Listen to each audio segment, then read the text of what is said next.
Рахмат чоң төраға. Мен МВД менен улуттук коопсуздук кызматынын жетекчилерине суроо берейин дедим эле. МВД менен улуттук коопсуздук кызматы сиздерге суроо болуп атат. Көңүл буруп койсоңуздар. Флажокту кимдер коет? Ошол суроого жооп берип коюңуздарчы. Чек ара кызматына. Кимдин укугу бар? Тергөө кызматынын укугу бар.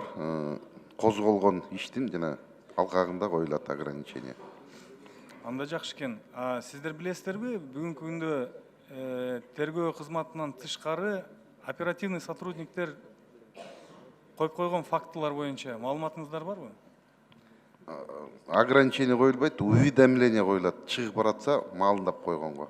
Ал ограничение болуп эсептелбейт, чектөө болуп эсептелбейт. Бирок маалымат эле берет. Практика жүзүндө козголо эле кылмыштын алкагында в рамках досудебного производства Туура. в качестве свидетеля өтүп жаткан жарандар туристический пакетин төлөп, отельдерин төлөп, билеттерин сатып алып, көптөгөн ошол күйүп, акчага күйүп, с борта снимают, самолет учуп аткан жеринен. Ошондой фактылар сиздерде маалымат барбы ушундай болуп аткан? Анын үстүнө эмне үчүн арызданбайсыңар дегенде алар уже ушунчалык чарчап, баягы выясняется да барып, алар сопровождение алып келет. Анан баягы не следователь, подчеркиваю еще раз, оперативный работник, который поставил флажок, баарын териштирип келгенде эми ошибка болуп калыптыр тиги бу деп даже кечирим сурабастан анан кийин баягы анын компенсациясы жөнүндө деле сөз жок. Жоготкон баягы нервный клеткаларды жөнүндө да сөз жок. Эч ким аскер прокуратурасында даттангысы дагы келбейт, себеп дегенде ишенбейт. Ошол оперативниктин үстүнөн бир кандайдыр бир жоопкерчилик тартылышына. Мен үчүн деги эле кызык да, мына жетекчилик сиздер кабарыңыздар барбы ошондой? Мен могул тышкы миграция жөнүндө 46-статьядагы бардык пункттар эгерде так иштесе, анда сонун болот эле. Тем более мына 8-пунктты алып салып атыпсыздар.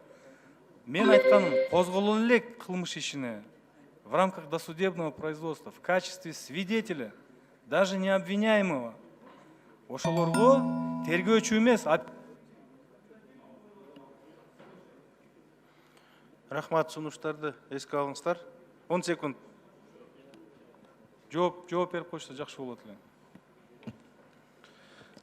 Жанагыдай эле уведомление кишиге обвинение предъявить этпесе, ограничение только уведомление чыгып баратса, маалымат берип койгон эметет.